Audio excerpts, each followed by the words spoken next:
ನಮಸ್ಕಾರ ಕರ್ನಾಟಕ. ಈ ಜಾತಿ ಅನ್ನೋ ಸಮೀಕ್ಷೆ ಇದೆಯಲ್ಲ, ಇದನ್ನ ಎಷ್ಟೋ ಬಾರಿ ಏನೂ ಮಾಡೋಕ್ಕೂ ಆಗಲ್ಲ. ಯಾಕಂತಂದ್ರೆ ಸಮಾಜವನ್ನ ಜಾತಿಗಳಲ್ಲಿ ದಿಕ್ತಪ್ಸಕ್ಕೆ ಕೂಡ ಕೆಲವೊಂದು ಟೈಮು ಸಮೀಕ್ಷೆ ಅಂತ ಹೇಳಿ ನಮ್ಮನ್ನು ಏನೋ ಮಾಡ್ಬಿಡ್ತಾರೆ. ಬರೀ ಸಮೀಕ್ಷೆ ಮಾಡ್ತಾರೆ ಹೊರತು ಡೆಫಿನೆಟೆಡ್ ಆಗಿ ಒಂದು ರಿಸರ್ಚ್ ರಿಪೋರ್ಟ್ ಮೇಲೆ, ಆ ಜಾತಿ ಗಣತಿ ಮೇಲೆ ಏನಾದರೂ ಆಕ್ಷನ್ ಮಾಡೋ ಸರ್ಕಾರ ಇದೆಯಾ? ಅವ್ರ money is just wasted in meetings. ಜಾತಿ ಗಣತಿ ಮಾಡ್ತೀವಿ ಅಂತೇಳಿ ಒಮ್ಮೆ ಎಲ್ಲ ಜಾತಿ ಧರ್ಮದವ್ರಿಗೆ ಹೇಳೋದು, ಆಮೇಲೆ ಕೊನೆಗೆ ಅದ್ರ ಮೇಲೆ ಏನೂ ಆಕ್ಷನ್ ಆಗಲ್ಲ. ನೆನ್ನೆ ಒಕ್ಕಲಿಗರ ಸಮಾಜದ ವಿಚಾರವಾಗಿ ಶ್ರೀ ನಿರ್ಮಲಾನಂದ ಸ್ವಾಮೀಜಿಗಳು ಅವರು ಕರೆದಂಥ ಮೀಟಿಂಗಲ್ಲಿ ಕುಮಾರಸ್ವಾಮಿ ಮಗ Nikhil Kumaraswamy, D K Shivakumar, Ashok, OT Ravi ಎಲ್ಲ ಬರೀ ಶ್ರೀಮಂತರು, ಅಧಿಕಾರದಲ್ಲಿರುವಂಥ ಒಕ್ಕಲಿಗರನ್ನ, ಸಮುದಾಯದವ್ರನ್ನ, ಸೋಕಾಲ್ಡ್ ಸಮುದಾಯದ ಲೀಡರ್, ನಾವಂತೂ ಹೇಳಲ್ಲ ಇವರೆಲ್ಲ ರಾಜಕಾರಣಿಗಳು, ಅಧಿಕಾರಕ್ಕೋಸ್ಕರ ಸ್ವಾರ್ಥವಾಗಿರುವಂಥವ್ರು. ಇವ್ರನ್ನ ನಮ್ಮ ಸಮುದಾಯದ ಲೀಡರ್ ಅಂತ ನಾನಂತೂ ಎಲ್ಲೂ ಒಪ್ಕೊಳ್ಳಲ್ಲ. ನೆನ್ನೆ ಸ್ವಾಮೀಜಿ ಕರೆದಿದ್ದಲ್ಲ, ಶ್ರೀ ನಿರ್ಮಲಾನಂದ ಸ್ವಾಮೀಜಿ ಅವರೇ, ತಪ್ಪಿದ್ರೆ ದಯಮಾಡಿ ಕ್ಷಮಿಸಿ. ನಾನು ನಿಮಗೆ ಭೇಟಿ ಮಾಡಿದಾಗ ಹೇಳಿದ್ದೆ, ಸ್ವಾಮೀಜಿ 5% ಶ್ರೀಮಂತ ಒಕ್ಕಲಿಗರು, 95% ಬಡ ಒಕ್ಕಲಿಗರು ನಮ್ಮಂಥವ್ರು ಇದ್ದಾರೆ. ನೀವೇನಾದರೂ ಯಾವುದಾದ್ರೂ ವಿಚಾರಗಳಲ್ಲಿ ಸಮುದಾಯದ ಅಭಿಪ್ರಾಯನ ತಗೋಬೇಕು ಅಂತಂದ್ರೆ ಬರೀ ಶ್ರೀಮಂತ ಸ್ವಾರ್ಥ ಒಕ್ಕಲಿಗರನ್ನೊಬ್ಬರನ್ನೇ ಕರ್ಸೋದಲ್ಲ. ನಾನು ಇವ್ರನ್ನ ಶ್ರೀಮಂತ ಸ್ವಾರ್ಥ ಒಕ್ಕಲಿಗರು ಅಂತಾನೆ ಅಂತೀನಿ. ಯಾಕಂದ್ರೆ ದುಡ್ಡುಗೋಸ್ಕರ, ಅಧಿಕಾರಕ್ಕೋಸ್ಕರ ಇರೋರು ಸ್ವಾಮೀಜಿಯವ್ರ ಹತ್ರ ಹೋಗಿ, ಶ್ರೀ ನಿರ್ಮಲಾನಂದ ಸ್ವಾಮೀಜಿ ಹತ್ರ ಹೋಗಿ ಏನ್ ಕಿಸದ್ ಗುಡ್ಡೆ ಹಾಕ್ತಾರೆ? ರಿಸರ್ವೇಶನ್ ಬೇಕಾಗಿದ್ಯಾ? ಆರ್ಥಿಕವಾಗಿ ಹಿಂದುಳಿದಿದ್ದಾರಾ? 1400 ಕೋಟಿ deal declared D K Shivakumar. ಏನ್ ನೋವು ಗೊತ್ತಿದೆ ಸಮುದಾಯದ ಹೆಸರುಗಂಡು ಡೆಪ್ಯೂಟಿ CM ಆದ ಹೊರ್ತು ಅಯ್ಯಪ್ಪ, ಅಥವಾ ಕುಮಾರಸ್ವಾಮಿ 2 ಬಾರಿ CM ಆದ್ರೆ ಹೊರ್ತು ಏನ್ ಮಾಡಿದ್ರು ಸಮುದಾಯಕ್ಕೆ? ಇಂಥ ವ್ಯಕ್ತಿಗಳನ್ನ ಶ್ರೀ ನಮ್ಮ ಒಕ್ಕಲಿಗ ಸಮಾಜದ ಶ್ರೀ ಬಾಲಗಂಗಾ ಸ್ವಾಮೀಜಿಯ ನಂತರದ ಬಂದಂತ ಪೀಠಾಧಿಪತಿಗಳಾದಂತ ನಿರ್ಮಲ ಸ್ವಾಮೀಜಿ ಅವರು ಇವ್ರ ಮೀಟಿಂಗ್ ಕರೆದು ಏನ್ ಮಾಡಕ್ಕಾಗತ್ತೆ ಸ್ವಾಮೀಜಿ ಅವರೇ? ಒಕ್ಕಲಿಗರ ಸಂಘನೂ ಇದೆ, ಬಾಲಗಂಗಾ ಸ್ವಾಮೀಜಿ ಮಠನೂ ಇದೆ, ಪೀಠಾಧ್ಯಕ್ಷರು ಇದ್ದೀರಾ, ಒಕ್ಕಲಿಗ ಲೀಡರ್ಗಳು ಇದ್ದಾರೆ. ಸುಮ್ಮನೆ ಬರೋದು, ಅಲ್ಲಿ ಕೊಡೋ ಕಾಫಿ ಟೀ ಅದನ್ನು ಕುಡಿಯಲ್ಲ. ಯಾಕಂದ್ರೆ most of them have sugar. ನೀವು ಕೊಡೋವಂಥ ಕಾಫಿ ಟೀನೂ ಕುಡಿಯಲ್ಲ ಅವರು. ಮಜ್ಜಿಗೆ ಕುಡ್ದಿರ್ಬೋದು ಅಷ್ಟೇ, ಸ್ವೀಟು ತಿನ್ನಕ್ಕಾಗಲ್ಲ. ಯಾಕಂದ್ರೆ ಎಲ್ಲ most of them they have sugar. ಏನ್ ಡಿಸಿಷನ್ ತಗೊಳ್ತಾರೆ? ಬರೀ ಕಣ್ಣರಿಸುವ ಮೀಟಿಂಗ್ಗಳಾಗಬಾರ್ದು. ಅದು ನನ್ನ ಸಮುದಾಯದವ್ರಿಗೆ ಮೋಸ ಆಗ್ತಾ ಇದೆ. ಏನೋ ನಮ್ಮ ಸ್ವಾಮೀಜಿ ಮೀಟಿಂಗ್ ಮಾಡ್ತಾವ್ರೆ, ದೊಡ್ಡವರೆಲ್ಲ ಬಂದವ್ರೆ, ಏನು ಕಿಸಿಯಲ್ಲ ಇವರು. ನಾನು ಈ ವಿಚಾರ ಯಾಕೆ ಹೇಳ್ತಾ ಇದ್ದೀನಿ ಅಂತಂದ್ರೆ, ನಾನು ಆವಾಗಲೇ ಹೇಳಿದೆ. ಒಂದ್ ಸೆಕೆಂಡ್ ಜಸ್ಟ್ ಹೋಲ್ಡ್ ಆನ್.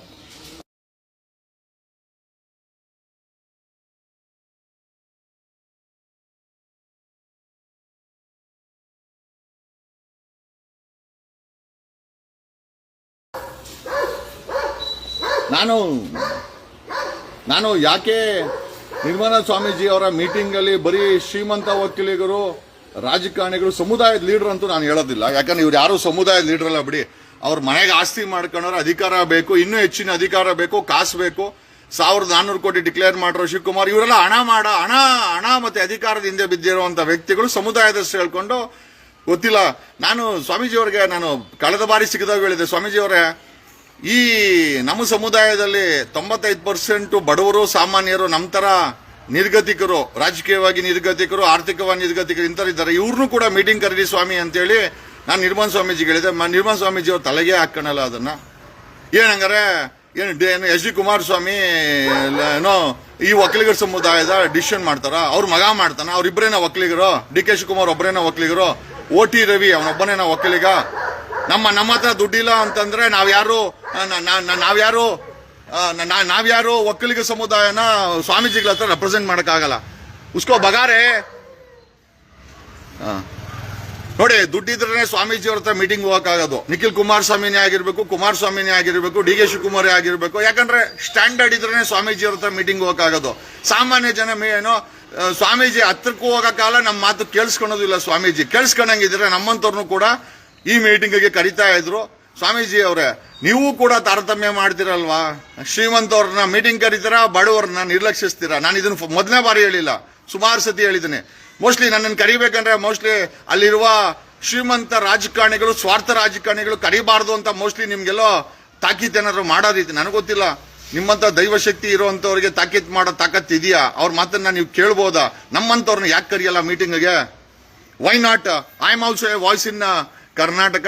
ನಿರ್ಮಲ ಸ್ವಾಮೀಜಿಯವರು ಸಾಕಷ್ಟು ವಿಡಿಯೋಗಳು ನೋಡಿದ್ರೆ ಧ್ವನಿ ಎತ್ತಿದ್ದೀವಿ. ನಾನಾ ವಿಚಾರದಲ್ಲಿ, ಧರ್ಮಸ್ಥಳದ ವಿಚಾರದಲ್ಲಿ ಯಾವ ಸ್ವಾಮೀಜಿಗಳು ಮಾತಾಡಿಲ್ಲ. ನಾನು ಮಾತಾಡುವಂತೂ ಹೇಳಕ್ ಹೋಗಲ್ಲ, ಬಟ್ ನಾವು ಮಾತಾಡಿದ್ದೀವಿ. ನಾನಾ ವಿಚಾರದಲ್ಲಿ ಸಾಮಾಜಿಕವಾಗಿ, ಆರ್ಥಿಕವಾಗಿ ಅನ್ಯಾಯ ಆದಾಗ, ಅಟ್ರಾಸಿಟೀಸ್ ಆದಾಗ ನಾವು ಧ್ವನಿ ಎತ್ತಿದ್ದೀವಿ. ಸ್ವಾಮೀಜಿಯವರು ನಮ್ಮನ್ನೇ ಕರೀಲ್ಲ. ಕುಮಾರಸ್ವಾಮಿ ಒಬ್ಬ ಲೀಡರ್ ಅಂತ ಕರ್ಕೊಳ್ಳಿ. ನಿಖಿಲ್ ಕುಮಾರಸ್ವಾಮಿ ಲೀಡ್ರಾ? ಓಕೆ, ಅವ್ರ ಮಕ್ಕಳೇನಾ? ದೇವೇಗೌಡರು ಲೀಡ್ರಾ? ಡಿ ಕೆ ಶಿವಕುಮಾರ್ ಲೀಡ್ರಾ? ಹಂಗಾರೆ ನಾವ್ಯಾರೋ ಲೀಡರ್ ಅಲ್ಲ, ಹಂಗಾರೆ ನಾವ್ಯಾರೋ ಲೀಡರ್ ಆಗ್ಬಾರ್ದು. ನೀವ್ಯಾಕೆ ಕರಿತೀರ ಬಿಡಿ ಸ್ವಾಮಿ. ನಿಮ್ಗೆ ಏನಿದ್ರು ಶ್ರೀಮಂತ ವ್ಯಕ್ತಿಗಳು ಬೇಕು, ಶ್ರೀಮಂತರ ಸಂಪರ್ಕ ಬೇಕು. ಬಡ ಸಮುದಾಯದವರು ನಿಮಗೆ ಬೇಕಾಗಿರೋದು ಬರೀ ನಿಮ್ಮ ಕಾಲಿಗೆ ನಮಸ್ಕಾರ ಹಾಕಿ ಅಲ್ಲಿ ಕಾಣಿಕೆ ಹಾಕಿ ಎಸ್ಕೇಪ್ ಆಗಕ್ಕೆ ಅಷ್ಟೇ, ಬಿಟ್ರೆ ಬೇರೆ ಏನಕ್ಕೂ ಅಲ್ಲ. ನೆನ್ನೆ ನೋಡಿ, ನಮ್ಮ ಸಮುದಾಯದ ಮೀಟಿಂಗ್ ಮಾಡಿದ್ದಾರೆ ನಿರ್ಮಲ ಸ್ವಾಮೀಜಿಗಳು. ಸಾಮಾನ್ಯ ಒಕ್ಕಲಿಗರನ್ನ ಯಾರನ್ನೂ ಕರೆದಿಲ್ಲ ರೀ. ಬರೀ ಎಲ್ಲ ಶ್ರೀಮಂತದವ್ರ ಕುಮಾರಸ್ವಾಮಿ ಮಗನಿಗೆ. ಆ ನಿಖಿಲ್ ಕುಮಾರಸ್ವಾಮಿ ನೋಡಿದ್ರೆ, ಹೊರಗಡೆ ನೋಡಿದ್ರೆ ಆ ಡಿ ಕೆ ಶಿವಕುಮಾರ್ನ ಗೇಲಿ ಮಾಡ್ತಾನೆ. ಅಲ್ಲಿ ಹೊರಗಡೆ ಒಬ್ರಿಗೊಬ್ರು ಕಿಚಿ ಅಂತ ಮಾತಾಡ್ತಾರೆ. ಇವ್ರದೆಲ್ಲ ಅಡ್ಜಸ್ಟ್ಮೆಂಟ್ ಪಾಲಿಟಿಕ್ಸ್ ತಾನೆ? ಅವ್ರದೆಲ್ಲ ಅಡ್ಜಸ್ಟ್ಮೆಂಟ್ ಪಾಲಿಟಿಕ್ಸ್ ಅಲ್ವಾ? ಈ ಅಡ್ಜಸ್ಟ್ಮೆಂಟ್ ಪಾಲಿಟಿಕ್ಸ್ ಅನ್ನ ಜನರ ಮುಂದೆ ಡ್ರಾಮಾ ತೋರಿಸ್ಲಿಕ್ಕೆ ನಮ್ಮ ಮಠಗಳು ಬಳಕೆ ಆಗ್ತಾ ಇದೆ ಅನ್ನೋ ಒಂದು ಬೇಜಾರು ಕೂಡ ನಮಗೆ ಕಾಡ್ತಾ ಇದೆ. We express our grievance. Nirmala Swamiji ಅವರಿಗೆ ನಮ್ಮಂತ ಲೀಡರು ಕಾಣಿಸಲ್ಲ ಅಂತಂದ್ರೆ, ಅಪ್ಕಮಿಂಗ್ ಲೀಡರ್ ಕಾಣಿಸಲ್ಲ ಅಂತಂದ್ರೆ ಬರೀ ಶ್ರೀಮಂತರೇ ಬೇಕಾ? ಸ್ವಾಮೀಜಿ, ನಮ್ಮ ಹತ್ರ ಯಾವ್ದು ಡಿಕ್ಲೇರ್ಡ್ 1000 ಕೋಟಿ ಡಿಕ್ಲೇರ್ಡ್ ಅಂತೂ ಇಲ್ಲ ಸ್ವಾಮಿ, ನೀವು ಕರೆಯಕ್ಕೆ. Mostly I am ineligible. ನಮ್ಮಂತವ್ರು ನಿಮ್ಮ ಮೀಟಿಂಗ್ಗಳಿಗೆ ಇನ್ಎಲಿಜಿಬಲ್ ಅಂತ ನಮಗನ್ನಿಸ್ತದೆ. ಯಾಕೆ ಅಂತಂದ್ರೆ ನಾನು 1400 ಕೋಟಿ ಡಿ ಕೆ ಶಿವಕುಮಾರ್ ತರ ಡಿಕ್ಲೇರ್ ಮಾಡೋ ಪರಿಸ್ಥಿತಿ ಇಲ್ಲ ಅಂತಲ್ಲ. ಬಟ್ ಮುಂದೊಂದು ದಿವಸ ಮಾಡ್ತೀನಿ, ಬಟ್ ಕದ್ದು ಮಾಡಲ್ಲ, ದುಡ್ದು ಮಾಡ್ತೀನಿ. This is what is happening. ಸಮುದಾಯನ ಹೆಸರಲ್ಲಿ ನಿಮ್ಮ ಹತ್ರ ಹಣ, ಅಧಿಕಾರ ಇದ್ರೆ ಮಾತ್ರ ಮಠಗಳಲ್ಲಿ ಎಂಟ್ರಿ. ಸ್ವಾಮೀಜಿಗಳು ಕರೀತಾರೆ ಇನ್ವಿಟೇಷನ್ ಕೊಟ್ಟು. ಅದರ್ವೈಸ್ ಯಾವುದೇ ಸಮುದಾಯ ಆಗ್ಬೋದು. ನಾನು ಪರ್ಟಿಕ್ಯುಲರ್ ಆಗಿ ಒಕ್ಕಲಿಗರು ಅಂತ ಹೇಳ್ತಾ ಇಲ್ಲ, ಲಿಂಗಾಯತರಾಗಿರ್ಬೋದು, ಅನ್ಯ ಸಮಾಜಗಳಾಗಿರ್ಬೋದು, ಮತ್ತು ಬೇರೆ ಬೇರೆ ಸಮುದಾಯ, ಅಂಬೇಡ್ಕರ್ ವಾದಿ ಸಮಾಜಗಳಾಗಿರ್ಬೋದು, ಎಲ್ಲ ಸಮಾಜಗಳಲ್ಲೂ ಅಷ್ಟೇನೆ. ನಿಮ್ಮ ಹತ್ರ 1000 ಕೋಟಿ ಡಿಕ್ಲರೇಷನ್ ಇದೆಯಾ? ನಿಮ್ಮ ಹತ್ರ ಅಧಿಕಾರ ಇದೆಯಾ? ಡೆಪ್ಯೂಟಿ ಸಿಎಂ, ಸೆಂಟ್ರಲ್ ಮಿನಿಸ್ಟರ್ ಕುಮಾರಸ್ವಾಮಿನ, ಅವ್ರ ಮಗನ 1000 ಕೋಟಿ ಇದೆ, ಸ್ವಾಮೀಜಿ ಕರೀತಾರೆ. ನಮ್ಮಂತ ಬಿಕಾರಿಗಳಿಗೆ, ಸಾಮಾನ್ಯ ಜನರಾಗಿ, ಅಪ್ಕಮಿಂಗ್ ಪೊಲಿಟಿಷಿಯನ್ಗಳಿಗೆ, ಸಮಾಜದ ಧ್ವನಿಗೆ ಸ್ವಾಮೀಜಿ, ನಿರ್ಮಲ ಸ್ವಾಮೀಜಿ ಅವ್ರಿಗೆ ಯಾಕೆ ಬೇಕಾಗಿದೆ? ನಮ್ಮಂತವ್ರೆಲ್ಲ ಬೇಕಾಗಿಲ್ಲ, ಬೇಡ ಬಿಡಿ, ನಮಗೂ ಬೇಡ. ನೀವು ನಮ್ಮನ್ನು ಕಡೆಗಣಿಸಿದ್ರೆ ಒಂದಲ್ಲ ಒಂದ್ ದಿವಸ ಸಿಎಂ ಆತೀನಿ ಸ್ವಾಮಿ. ನಿಮ್ಮ ಮಠಕ್ಕೆ ಫಸ್ಟ್ ಬರದ್ರೆ ನಾನು ಬಾಲಗಂಗ ಸ್ವಾಮೀಜಿ ಮಠಕ್ಕೆ ಬಂದು ನಿಮ್ಮ ಆಶೀರ್ವಾದ ತಗೊಳ್ದು. ಒಂದಲ್ಲ ಒಂದ್ ದಿವಸ I will become the CM of Karnataka. My first visit will be to Balaganga Swamiji, Nirmala Swamiji ಅವ್ರನ್ನ ಭೇಟಿ ಮಾಡಿ ಅವ್ರನ್ನ ಆಶೀರ್ವಾದ ತಗೊಂತೀನಿ. ನೀವು ಕಡೆಗಣಿಸಿದಿರಲ್ಲ, ಕಡೆಗಣಿಸಿದ್ರೆ ಯಾಕಂದ್ರೆ ಸಾಮಾನ್ಯ ಜನ ಮೀಟಿಂಗ್ ಬರಬಾರ್ದ? ಅಲ್ಲಿ ನೋಡಿದ್ರೆ ಲಾಸ್ಟ್ ಟೈಮು ನೆಲಮಂಗಲದಲ್ಲಿ ಮೆಡಿಕಲ್ ಕಾಲೇಜ್ ಉದ್ಘಾಟನೆ ಮಾಡಿದಿರ. ಎಲ್ಲ ಆ ಗುಜರಾತಿ ಅವ್ರನ್ನ ಇವ್ರನ್ನ ಕರ್ಕೊಂಡ್ಬಂದು ಉದ್ಘಾಟನೆ ಮಾಡ್ತೀರಾ. ಒಕ್ಕಲಿಗರು, ಸಾಮಾನ್ಯ ಒಕ್ಕಲಿಗರು ಈ ನಮ್ಮ ಮಠದ ಸ್ವಾಮೀಜಿ ಅವರಿಗೆ ಲೆಕ್ಕನೇ ಇಲ್ಲ. ಯಾಕೆ? ದುಡ್ಡಿದ್ರೇನೇನಾ ನಿಮ್ಗೆ?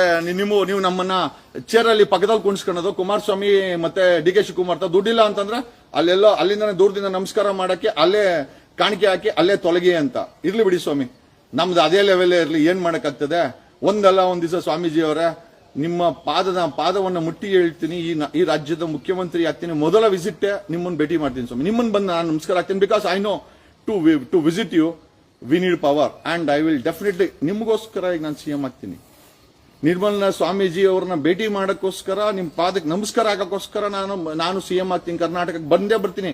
ನನ್ನ ಮೊದಲ official visit will be the Balaganga Swamiji. ಇದನ್ನ ತುಂಬಾ ಖುಷಿಯಿಂದ ಹೇಳ್ತಾ ಇದ್ದೀನಿ, ಹೆಮ್ಮೆ ಆಗ್ತಾ ಇದೆ ಹೇಳಕ್ಕೆ, ಬೇಜಾರಾಗ್ತಾ ಇದೆ. ಯಾಕೆ ಅಂತಂದ್ರೆ ಸಾಮಾನ್ಯ ಸಮುದಾಯದ, ಅದು ಎಲ್ಲಾ ಸಮುದಾಯದಲ್ಲೂ ನಡೀತಾ ಇದೆ. ಬರೀ ಒಕ್ಕಲಿಗರ ಸಮುದಾಯ, ಬರೀ ಒಕ್ಕಲಿಗರ ಸಮುದಾಯದ, ಎಲ್ಲಾ ಸಮುದಾಯದಲ್ಲೂ ಅಷ್ಟೇನೆ ಸ್ವಾಮೀಜಿಗಳು ಅಕ್ಕಪಕ್ಕ ಕುಣಿಸ್ಕೊಳ್ಳೋದು, ದುಡ್ಡಿರ್ಬೇಕು, ಮಿನಿಸ್ಟರ್ ಆಗಿರ್ಬೇಕು. ನಾನು ಸಾಮಾನ್ಯವಾಗಿ ನೋಡಿರೋದು, ನಾನು ಸ್ವಾಮೀಜಿಗಳನ್ನ ದೂರ್ತಾ ಇಲ್ಲ, ನಮ್ಮ ಮನದ ಆಳದ ಮಾತುಗಳನ್ನ ಹೇಳ್ತಾ ಇದ್ದೀವಿ. ಒಬ್ಬ ಸಾಮಾನ್ಯ ಮನುಷ್ಯ ಸ್ವಾಮೀಜಿ ಹತ್ರ ಹೋಗಿ ಸೀಟ್ ಕೇಳಕ್ಕಾಗತ್ತೆ? ಈಗ ನೋಡಿ, ನಮ್ಮ ಮಠದಲ್ಲಿ 500 ಇನ್ಸ್ಟಿಟ್ಯೂಟ್ ಇದೆ, 1.25 ಲಕ್ಷ ಸೀಟ್ ಇದೆ. ಸಾಮಾನ್ಯ ಜನ ಹೋಗಿ ಸೀಟ್ ಕೇಳಕ್ಕಾಗತ್ತಾ? ಮಠ ಬೆಳೆಸೋದು ನಮ್ಮ ಕರ್ತವ್ಯ ಅಷ್ಟೇ. ಮಠದಲ್ಲಿ ನಾವು ಏನು ಫಲಾನುಗಳು ಕೇಳಕ್ಕಾಗಲ್ಲ. ಅದೇನಿತ್ತು ಫಲಾನುಭವಿಗಳು D K Shivakumar, Kumaraswamy, Ashoka, O T ಇಂಥವರೇ ಎತ್ಕೊಂತಾರೆ. ನಮ್ಮನ್ನ ಹತ್ರಕ್ಕೂ ಸೇರ್ಸಲ್ಲ ಸ್ವಾಮೀಜಿಗಳು. ಇದು ಬರೀ ಒಕ್ಕಲಿಗ ಸಮಾಜದ ಸ್ವಾಮೀಜಿಗಳು ಮಾಡ್ತಾರೆ. ಎಲ್ಲಾ ಸಮುದಾಯದ ಸ್ವಾಮೀಜಿಗಳು ಕೂಡ ಇದೇ ರೀತಿಯ, ಅಂದ್ರೆ ಶ್ರೀಮಂತರ ಬನ್ನಿ ಡೊನೇಷನ್ ಹಾಕಿ ಏನಾದ್ರು ಒಂದು ಪವರ್ ಕೊಡ್ತೀರಾ, ಏನಾದ್ರು ಸಹಾಯ ಮಾಡ್ತೀರಾ? ನಾನು ಏನ್ ಸಹಾಯ ಮಾಡಕ್ಕಾಗತ್ತೆ ನಿರ್ಮಾಣ ಸ್ವಾಮೀಜಿಗೆ? ನಾನೇ ಸಹಾಯ ಕೇಳಿದ್ದೀನಿ ಅವ್ರಿಗೆ ಎಷ್ಟೋ ಸತಿ, ಸ್ವಾಮೀಜಿ ಸ್ವಲ್ಪ ಹೆಲ್ಪ್ ಮಾಡಿ, ನಂಗೂ ಏನೋ ಒಂದು ಕೆಲಸ ಕೊಡಿ, ಇದ್ರದ್ದು ಏನೋ ಮಠದ್ದು ಕಾಲೇಜುಗಳ ಬಗ್ಗೆ ಯಾವ ಟಿವಿ ಚಾನಲ್ಗೂ ಅಡ್ವರ್ಟೈಸ್ಮೆಂಟ್ ಕೊಡ್ತೀರಾ, ನಮಗೂ ಕೊಡಿ, ನಾವು ಕೂಡ ನಿಮ್ಗೆ ಅಡ್ವರ್ಟೈಸ್ಮೆಂಟ್ ಮಾಡ್ತೀರಿ. ನಾವು ಸ್ವಾಮೀಜಿ ತಲೆಗೆ ಹಾಕೋಣಲ್ಲ. ಯಾಕೆ ಅಂತಂದ್ರೆ ನಾವ್ಯಾರು ಬೆಳಿಬಾರ್ದು ಅಂತ ಅನ್ಸುತ್ತೆ. ಆರ್ಥಿಕವಾಗಿ ನಾವೆಲ್ಲ ನೆಲ ಕಚ್ಚೋಬೇಕು. ಬರೀ Kumaraswamy, Nikhil Kumaraswamy, D K Shivakumar, OT Ravi, ಆಮೇಲೆ ಅಶೋಕ, ಇವರೇ ಲೀಡರ್ಸು. ನಾವೆಲ್ಲ ಲೀಡ್ರೇ ಅಲ್ಲ. ಯಾಕೆ ಅಂತಂದ್ರೆ ನಮ್ಮ ಹತ್ರ ದುಡ್ಡಿಲ್ಲ, ಅಧಿಕಾರ ಎರಡೂ ಇಲ್ಲ. ನಾನು ಡೆಪ್ಯೂಟಿ CM ಅಲ್ಲ, 1400 ಕೋಟಿ ಡಿಕ್ಲೇರ್ ಮಾಡಿಲ್ಲ ಡಿ ಕೆ ಶಿವಕುಮಾರ್ ತರ. ಹಂಗಾಗಿ ಸ್ವಾಮೀಜಿ ನಮ್ಮನ್ನ ಕರೆಯಲ್ಲ. ನಾವು ಲೀಡ್ರೇ ಅಲ್ಲ. ನಾವು ನಮ್ಮ ಸಮುದಾಯದಲ್ಲಿ ಲೀಡರ್ ಅಲ್ಲ. ನೀವು ನಿಮ್ಮ ಸಮುದಾಯದಲ್ಲೂ ಲೀಡರ್ ಅಲ್ಲ. ನಿಮ್ಮ ಹತ್ರ ದುಡ್ಡಿಲ್ಲ, ಅಧಿಕಾರ ಅಲ್ಲ. ದಿಸ್ ಈಸ್ ವಾಟ್ ದ ನಗ್ನ ಸತ್ಯ ಇದು. ಓಕೆ, ಏನೋ ಒಂದಲ್ಲ ಒಂದ್ ದಿವಸ ನಿರ್ಮಾಣ ಸ್ವಾಮೀಜಿ ಅವ್ರಿಗೆ ನಾನು ನಿಜವಾಗ್ಲೂ ಹೇಳ್ತೀನಿ, ನಿಮ್ಮ ಪಾದ ಧೂಳದ ಮಟ್ಟಕ್ಕೂ ನಾವಿಲ್ಲ. ನೀವು IIT ನಲ್ಲಿ ಓದಿದ್ದೀರಾ, ಒಂದು ದೊಡ್ಡ ಮಟ್ಟದ ಪೀಠಾಧ್ಯಕ್ಷರು ನೀವು. ಸಮುದಾಯದ ಕೆಳಮಟ್ಟದ ವ್ಯಕ್ತಿಗಳನ್ನ ಬೆಳೆಸಬೇಕಾದು, ಕೈ ಹಿಡ್ಕೊಂಡು ನೋಡ್ಬೇಕಾದು. ಯಾಕೆ ಸ್ವಾಮಿ ನಮ್ಮನ್ನ ಕರೆದ್ರೆ ಕುಮಾರಸ್ವಾಮಿ ಅನ್ನೋ ಉರ್ಕಂತಾರ, ನಿಖಿಲ್ ಕುಮಾರಸ್ವಾಮಿ ಉರ್ಕಂತಾರ, ಡಿ ಕೆ ಶಿವಕುಮಾರ್ ಉರ್ಕಂತಾರ, ಓಟಿ ರವಿ ಉರ್ಕಂತಾರ? ಖಂಡಿತ ಉರ್ಕಂತಾರ. ಅದಕ್ಕೆ ನೀವು ನನ್ನ ಕರಿತಾ ಇಲ್ಲ. ನಾನು ಲಾಸ್ಟ್ ಟೈಮ್ ಸಿಕ್ಕಿದಾಗೂ ನಿಮ್ಮನ್ನ ನಾನು ಫಿಸಿಕಲ್ ಆಗಿ ಭೇಟಿ ಮಾಡಿದಾಗೂ ಹೇಳಿದೆ, ಸ್ವಾಮೀಜಿ ಅವರೇ ಏನಾದ್ರು ಕಾರ್ಯಕ್ರಮ ಆದ್ರೆ, ಲಾಸ್ಟ್ ಟೈಮ್ ನೆಲಮಂಗಲದಲ್ಲಿ ಮೆಡಿಕಲ್ ಕಾಲೇಜ್ ಓಪನ್ ಮಾಡಿ ಬರೀ ಗುಜರಾತಿಗಳು ಕರ್ಸ್ಕೊಂಡು ಓಪನ್ ಮಾಡ್ಕೊಂಡ್ವಿ. ಅಲ್ರಿ, ನಮ್ಮ ದುಡ್ಡಲ್ಲಿ ಕಟ್ಟಿರುವಂತ ಮಠ, ನಮ್ಮ ದುಡ್ಡಲ್ಲಿ, ನಮ್ಮ ದಾನ ಧರ್ಮದಲ್ಲಿ ಕಟ್ಟಿರುವಂತ ಮಠದ ಇನ್ಸ್ಟಿಟ್ಯೂಷನ್ಗಳನ್ನ ಗುಜರಾತಿಗಳು ಬಂದು ಹೆಂಗ್ರಿ ಓಪನ್ ಮಾಡ್ತಾರೆ? ಅವ್ರನ್ನ ಹೆಂಗ್ರಿ ಪಕ್ಕ ಕುಣಿಸ್ಕೊಂಡು ನೀವು ಓಪನ್ ಮಾಡ್ತೀರಾ? ಓ ಬಡ ರೈತನು, ನಿಮ್ಮ ಮಠಕ್ಕೆ ದಾನ ಧರ್ಮ ಕೊಟ್ಟಂತ ರೈತನ ಅಕ್ಕಪಕ್ಕ ಕುಣಿಸ್ಕೊಂಡು ನೀವು ಮಾಡಿದ್ರೆ ನಾನು ಏನು ಕೇಳ್ತಾ ಇರ್ಲಿಲ್ಲ. Really it pains A lot. ಇದನ್ನ ನಾವು ಓಪನ್ ಆಗಿ ಹೇಳ್ಬೇಕಾಗಿದೆಯಲ್ಲ, ದಟ್ ಈಸ್ ವೇರ್ ಏನೋ ಇಟ್ ಪೈನ್ಸ್ ಎ ಲಾಟ್. ಸ್ವಾಮೀಜಿಗಳು ಅಂತ ಹೇಳಕ್ಕೋಲ್ಲ. ನಾನು ಹೇಳ್ತೀನಿ, ನನಗೇನು ಸಮಸ್ಯೆ ಇಲ್ಲ. ಯಾಕಂದ್ರೆ ನನ್ನನ್ನು ಕರೆದಿಲ್ಲ, ಈ ಸಾರಿನೂ ಕರೆದಿಲ್ಲ. Last time medical college open ಮಾಡಿದ್ದೀನಿ ನೆಲಮಂಗಲದಲ್ಲಿ. ಸ್ವಾಮೀಜಿ ಅವರು ಎಲ್ಲ ಗುಜರಾತಿಗಳನ್ನ ಕರ್ಸ್ಕೊಂಡು, ನಿರ್ಮಾಣ ಸ್ವಾಮಿ ಅಕ್ಕಪಕ್ಕ ಇರೋಲ್ಲ ಶ್ರೀಮಂತರು, ಬಿಸ್ನೆಸ್ ಮ್ಯಾನ್ಗಳು, ರಾಜಕಾರಣಿಗಳು, ಡೆಪ್ಯೂಟಿ CMಗಳು, ಕೇಂದ್ರ ಮಂತ್ರಿ, ಅವ್ರ ಮಗ 1400 ಕೋಟಿ ಡಿಕ್ಲೇರ್ಡ್. ನಮ್ದು ಏನು, ನಮ್ ಬ್ಯಾಂಕ್ ಬ್ಯಾಲೆನ್ಸೇ ಇಲ್ಲ. ನಮ್ಮನ್ನ ಯಾಕೆ ಕರೀತಾರೆ ಸ್ವಾಮೀಜಿಗಳು? ಕರಿಯಲ್ಲ, ಬೇಡ ಬಿಡಿ, ಏನ್ ಸಮಸ್ಯೆ ಆಗುತ್ತೆ. ಬಟ್ ನಾನು CM ಆಗಿ ಬರ್ತೀನಿ, ಮಠಕ್ಕೆ ಮೊದಲನೇ ಬಾರಿ CM ಆಗಿ ಭೇಟಿ ಕೊಡ್ತೀನಿ ಸ್ವಾಮೀಜಿ. ಇದು ನನಗೋಸ್ಕರನೇ ಮಾಡ್ಕೊಂತಾರಂತ promise. The moment I become CM, my first visit will be to Balaganga Swamiji mutt, and I will definitely take his blessings, touching his feet. ಯಾಕಂದ್ರೆ ಇದು ನಮ್ಮ ಸಂಪ್ರದಾಯ.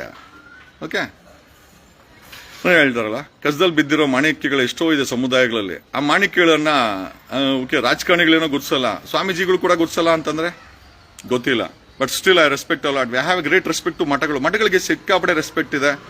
ಮಠಾಧೀಶರಿಗೂ ಕೂಡ ಸಿಕ್ಕಾಪಟ್ಟೆ ರೆಸ್ಪೆಕ್ಟ್ ನನ್ನ ಹೃದಯದಲ್ಲಿದೆ. ಯಾಕೆ ಅಂತಂದ್ರೆ ಒಂದು ಸರ್ಕಾರ ಮಾಡಕ್ಕಾಗದಿರೋಂಥ ಕೆಲಸವನ್ನ ಅವ್ರು ಮಾಡ್ತಾ ಇದ್ದಾರೆ. ತುಮಕೂರಲ್ಲಿ ನಡೆದಾಡೋ ದೇವರು ಅಂತ ಹೇಳ್ತಾ ಇದ್ದಾರೆ. ಆ ಬೇವರ್ಸಿ ಯಾರೋ ಹೇಳ್ತಾ ಇದ್ದ, ಓಟಿ ರವಿ ಯಾರನ್ನೋ ನಡೆದಾಡೋ ದೇವರು ಅಂತ. ಆ ಬೇವರ್ಸಿ ಹೇಳಿದ ಮಾತನ್ನು ಕೇಳಕೋಬೇಡಿ.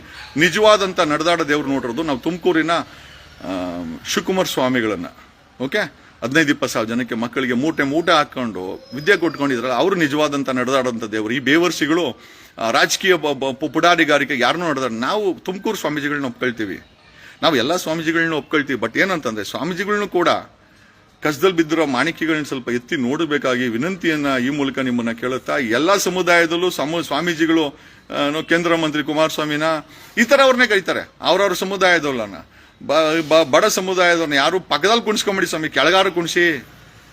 V are ready to sit on the floor. ನಾವು ಕುಮಾರಸ್ವಾಮಿ ತರ ನಿಮ್ ಪಕ್ಕದಲ್ಲಿ ಕೂತ್ಕೊಂಡಿರ್ಬೋದು, ಡಿ ಕೆ ಶಿವಕುಮಾರ್ ತರ ನಿಮ್ ಪಕ್ಕದಲ್ಲಿ ಕೂತ್ಕೊಳಕ್ಕೆ ಎಗ್ದಿದ್ದಿರ್ಬೋದು. ಆದ್ರೆ ಖಂಡಿತವಾಗಿ ನೆಲದಲ್ಲಿ ಕೂತ್ಕೊಂಡು ನಿಮ್ ಆಶೀರ್ವಾದ ಪಡ್ಕೊಂಡು ಖಂಡಿತವಾಗಿ CM ಹಾಕಿ ಲಾಯಕ್ಕಿದೀವಿ ಅಂತ ಹೇಳುತ್ತಾ, ಸ್ವಾಮೀಜಿಯವರೇ, ನಿರ್ಮಾಣ ಸ್ವಾಮೀಜಿಯವರೇ, ಇದು ಎರಡನೆಯ ತಿರಸ್ಕಾರ ಸಮುದಾಯದ ಬಡ ವ್ಯಕ್ತಿಗಳಿಗೆ. ಒಂದು, ನಾನ್ ಕಂಡ ಹಾಗೆ 3 ತಿಂಗಳ ಮುಂಚೆ ನೆಲಮಂಗಲದಲ್ಲಿ ಒಂದು ದೊಡ್ಡ institute medical dental college open ಮಾಡಿದ್ವಿ. ಬರೀ ಗುಜರಾತಿಗಳೇ ತುಂಬಿದ್ರು. ಕೇಂದ್ರ ಗುಜರಾತಿ ಮಂತ್ರಿಗಳು, ಸಾಹುಕಾರರು, ಶ್ರೀಮಂತರೇ ಇದ್ರು. ಒಬ್ಬ ಈ ಮಠ ಕಟ್ಟಬೇಕಾದ್ರೆ ಯಾವ ಗುಜರಾತಿ ಕಾಸು ಕೊಟ್ಟನ ಕೊಟ್ಟಿಲ್ಲ, ಸಮುದಾಯದ ರೈತ ಕೊಟ್ಟಿದ್ದಾನೆ, ಸಮುದಾಯದ ಬಡವನ್ ಕೊಟ್ಟಿದ್ದಾನೆ, ಕಾಳು ಕೊಟ್ಟಿದ್ದಾನೆ, ಉಂಡಿ ಕಾಸು ಹಾಕಿದ್ದಾನೆ, ನಿಮ್ ಪಾದಕ್ಕೆ ಕಾಸು ಹಾಕಿದ್ದಾನೆ, ಜಮೀನ್ ಕೊಟ್ಟಿದ್ದಾನೆ, ಮನೆ ಕೊಟ್ಟಿದ್ದಾನೆ, ಎಲ್ಲ ಕೊಟ್ಟಿದ್ದಾನೆ. ಎಲ್ಲ ಕೊಟ್ಟಿರುವಂತ ಸಮುದಾಯದ ವ್ಯಕ್ತಿಗಳನ್ನ ನೀವು ಈ ರೀತಿ ಕಡೆಗಣಿಸಬಾರ್ದಾಗಿತ್ತು.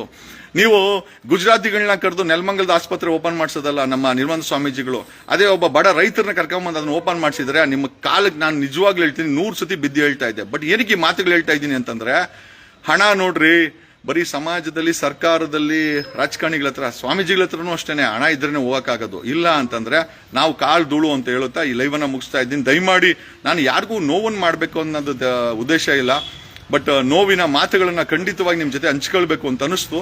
ಬರೀ ಇದು ನಮ್ಮ ಒಕ್ಕಲಿಗ ಮಠದ ಏನು ಅತಿರಿಕ್ತ ಐ ಥಿಂಕ್ ಬಿಹೇವಿಯರ್ ಅಲ್ಲ, ಎಲ್ಲಾ ಮಠಗಳಲ್ಲೂ ಅಷ್ಟೇ. ನೀವು ಶ್ರೀಮಂತರಾಗಿದ್ರೆ, ದುಡ್ಡಿದ್ರೆ, ಕೇಂದ್ರ ಮಂತ್ರಿಗಳು, ರಾಜ್ಯದಲ್ಲಿ ಡೆಪ್ಯೂಟಿ ಸಿಎಂಗಳು ಆಗಿದ್ರೆ ಮಾತ್ರ ನಿಮಗೆ ಸ್ವಾಮೀಜಿಗಳು ಅಕ್ಕಪಕ್ಕ ಕುಣಿಸ್ಕೊಂಡು ಮಾತಾಡ್ತಾರೆ, ಕಿವಿಲಿ ಹೇಳ್ತಾರೆ, ಭವಿಷ್ಯ ಹೇಳ್ತಾರೆ. ಸಾಮಾನ್ಯ ಜನರಿಗೆ ಅದು ದೊರಕೋದೇ ಇಲ್ಲ. ಪರವಾಗಿಲ್ಲ ಆಯ್ತಾ, ಎಲ್ಲಿ ಬಿದ್ದಿದ್ರು ಆ ಪರಮಾತ್ಮನ ಆಶೀರ್ವಾದ ಇದ್ರೆ ಖಂಡಿತವಾಗಿ ಕರ್ನಾಟಕದಲ್ಲಿ ಒಂದ್ ದಿವಸ ಸಿಎಂ ಆಗೇ ಆಗ್ತೀನಿ. ಸಿಎಂ ಆದಾಗ ಮೊದಲ ಭೇಟಿನೇ ಬಾಲಗಂಗಾಧರ ಸ್ವಾಮೀಜಿ ಅವರ ಮಠ, ನಿಲ್ಮನ್ ಸ್ವಾಮೀಜಿ ಅವರ ಕಾಲನ್ನು ಮುಟ್ಟಿ ನಮಸ್ಕಾರ ಮಾಡಿ ಖಂಡಿತವಾಗಿ ಈ ಕರ್ನಾಟಕದಲ್ಲಿ ಸರ್ಕಾರ ನಡೆಸ್ತೀನಿ ಅಂತ ಈ ಮೂಲಕ ಹೇಳುತ್ತಾ, ಇದು ನನಗೆ ನಾನೇ ಮಾಡ್ಕೊಂತಾರಂತ ಪ್ರಾಮಿಸು. ನಾನು ಯಾರ ಮೇಲೂ ಚಾಲೆಂಜ್ ಮಾಡಕ್ ಹೋಗಲ್ಲ. ಚಾಲೆಂಜಲ್ಲಿ ನಾನು ಬಿಲೀವ್ ಇಲ್ಲ. I don't believe in challenges. ಅದು ನಮ್ಮ ಮಠದ ಮೇಲೆ ನಾವು ಚಾಲೆಂಜ್ ಮಾಡೋಕ್ಕಾಗತ್ತಾ? ನಮ್ಮ ಸ್ವಾಮೀಜಿ ಮೇಲೆ ನಾನು ಚಾಲೆಂಜ್ ಮಾಡೋಕ್ಕಾಗತ್ತಾ? ಅವ್ರ ಕಾಲ್ ಧೂಳದ ಮಟ್ಟಕ್ಕೂ ನಾವಿಲ್ಲ. ಆದ್ರೂ ಅವ್ರ ಆಶೀರ್ವಾದ, ನಿಮ್ಮ ಆಶೀರ್ವಾದ, ನೀವು ನಮ್ಮನ್ನು ಕರೆದಿಲ್ಲ ಅಂದ್ರೂ ಪರವಾಗಿಲ್ಲ, ಬಟ್ ನಿಮ್ಮ ಆಶೀರ್ವಾದ ನನ್ನ ಸಿಎಂ ಮಾಡುತ್ತೆ ಸ್ವಾಮೀಜಿ ಅವರೇ. ಧನ್ಯವಾದಗಳು. Thanks a lot. And I am sorry if at all ನನ್ನ ಮನದಾಳ ಮಾತದಿಂದ ಏನಾದರೂ ಯಾರಿಗಾದ್ರೂ ನೋವಾಗಿದ್ರೆ ದಯಮಾಡಿ ಕ್ಷಮಿಸಿ. ನಿಮ್ಗೋಸ್ಕರ ನಾನು ಮಾತಾಡ್ತಾ ಇರೋದು, ಸಮುದಾಯದಲ್ಲಿರೋ ಬಡವರಿಗೆ, ಸಾಮಾನ್ಯರಿಗೋಸ್ಕರ ನಾನು ಮಾತಾಡ್ತಾ ಇರೋದು. ಖಂಡಿತವಾಗಿ ಒಂದಷ್ಟು ನೋವಿದೆ, ಒಂದಷ್ಟು ಬೇಜಾರಿದೆ, ಒಂದಷ್ಟು ಖುಷಿ ಸಹ ಇದೆ ಮೀಟಿಂಗ್ ಮಾಡಿದ್ರು ಅಂತ. ಬಟ್ ಈ ಮೀಟಿಂಗ್ ಕಾಟಾಚಾರದ ಮೀಟಿಂಗ್ ಅಂತ ಈಗಲೂ ಹೇಳ್ತಾ ಇದ್ದೀನಿ. Okay, thanks a lot, love you all. ಅಧಿಕಾರ ಇರೋರಿಗೋಸ್ಕರ ಗುರು ಮೀಟಿಂಗ್ ಮಾಡಿರೋದು, ಸಮುದಾಯದ ಬಡವರು ಖಂಡಿತ ಅಲ್ಲ. ಯಾವುದೇ ಸಮುದಾಯದ ಸ್ವಾಮೀಜಿಗಳು ಇದನ್ನು ಮಾಡಲ್ಲ ಅಂತ ನನಗೆ ನಂಬಿಕೆ ಇದೆ. Thank you.